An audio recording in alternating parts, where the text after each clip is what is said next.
ഇടയ്ക്ക് ലീവ് എടുത്ത് നാട്ടിലേക്ക് വന്നു കഴിഞ്ഞാൽ ഇതാ വീട്ടിലെത്തിയാൽ വൈകുന്നേരം പോവുക ഈ രണ്ടെണ്ണത്തിൻ്റെ കൂടെ ആയിരിക്കും.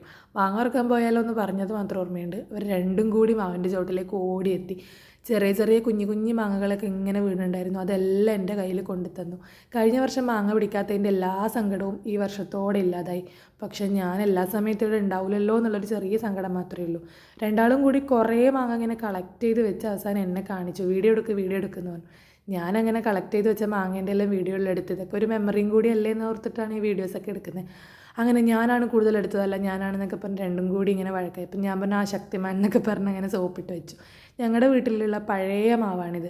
ഏറ്റവും പഴയ മുത്തശ്ശി മാവ് എന്നൊക്കെ പറയും. ഞങ്ങളുടെ അച്ചച്ചന്മാരൊക്കെ അതിന് മുന്നേ ഉള്ള മാവാണെന്ന് വീട്ടിൽ നിന്ന് പറയുന്നേക്കാം.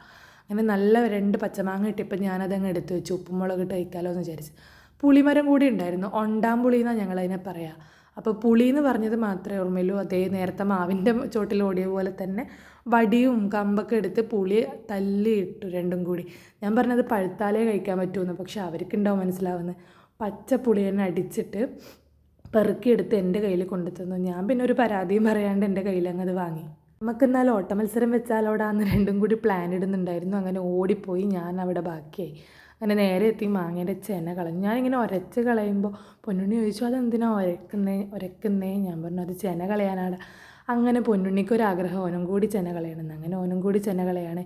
ഉപ്പും മുളകും ഇട്ട് തിന്നാത്തൊരു മാങ്ങാക്കാലം കടന്നു പോയിട്ടേ ഉണ്ടാവില്ല. അതെല്ലാം അത് പറയുമ്പോൾ തന്നെ വായിന്ന് വെള്ളം വരും. അപ്പോൾ അതിൻ്റെ ചെനയൊക്കെ കളഞ്ഞ് നല്ല വൃത്തിയിൽ മാങ്ങ ഇങ്ങനെ കഷ്ണം കഷ്ണമായി മുറിച്ച് ഉപ്പും മുളകെല്ലാം കൂടി ഇട്ട് അപ്പോൾ ഇങ്ങനെ കൊതിയോടെ നോക്കി നിൽക്കുന്നതാണ്. പൊന്നുണ്ണിയാണ് ക്യാമറ പിടിച്ചിട്ടുള്ളത്. പൊന്നുണ്ണിക്ക് എന്നെക്കാൾ ഇൻട്രസ്റ്റാണ് ക്യാമറയും കൊണ്ട് നടക്കാൻ. അങ്ങനെ ഞങ്ങളിങ്ങനെ മാങ്ങയൊക്കെ മുറിച്ച് പതിയെ പതിയെ തിന്നാനുള്ള ആക്രാന്തത്തിലേക്ക് വേഗം അങ്ങ് പോയി. അങ്ങനെ വാക്കുട്ടനും പൊന്നുണ്ണി ഒരു കഷ്ണം എടുത്ത് കഴിച്ചു. അത് കഴിഞ്ഞ് ഞാനെടുത്ത് കഴിച്ചു. പറയുമ്പോൾ തന്നെ എനിക്ക് ആ ഒരു കൊതി വായിലേക്ക് വരുന്നുണ്ട്. ഞാനും എടുത്ത് കഴിച്ചു. അവർക്കൊരു പുളിയും ഫീൽ ചെയ്യുന്നുണ്ടായില്ല. കാരണം അവരിത് തന്നെയാണ്, ഇത് അവർക്ക് ഭ്രാന്താണ് മാങ്ങ ഉപ്പ് എന്നൊക്കെ പറഞ്ഞാൽ. പക്ഷെ നല്ല പുളി ഉണ്ടായിരുന്നു മാങ്ങക്ക്. ഞാൻ ഒരു കടി കടിച്ചപ്പോൾ തന്നെ കണ്ണിങ്ങനെ അടഞ്ഞു പോയി പുളി ആയതുകൊണ്ട്. പയ്യുണ്ട് പുളി മാങ്ങ എന്നൊക്കെ കേൾക്കുമ്പോൾ ഓരോരുത്തരായി വന്നു തുടങ്ങി. അങ്ങനെ എല്ലാവരും കൂടി മാങ്ങേൻ്റെ ആ രുചി നുണച്ചുകൊണ്ടേയിരുന്നു.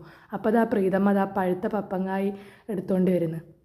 എന്നാൽ പിന്നെ ആ പപ്പങ്കായനെയും കൂടി അങ്ങ് അകത്താക്കാമെന്ന് വിചാരിച്ചു. അങ്ങനെ പഴുത്ത പപ്പായ കഴിച്ചത് ഇവളമ്മ നല്ല രസമുണ്ട്, ടേസ്റ്റ് ഉണ്ട്, മധുരമുണ്ട് എന്നൊക്കെ പറയുന്നുണ്ട്.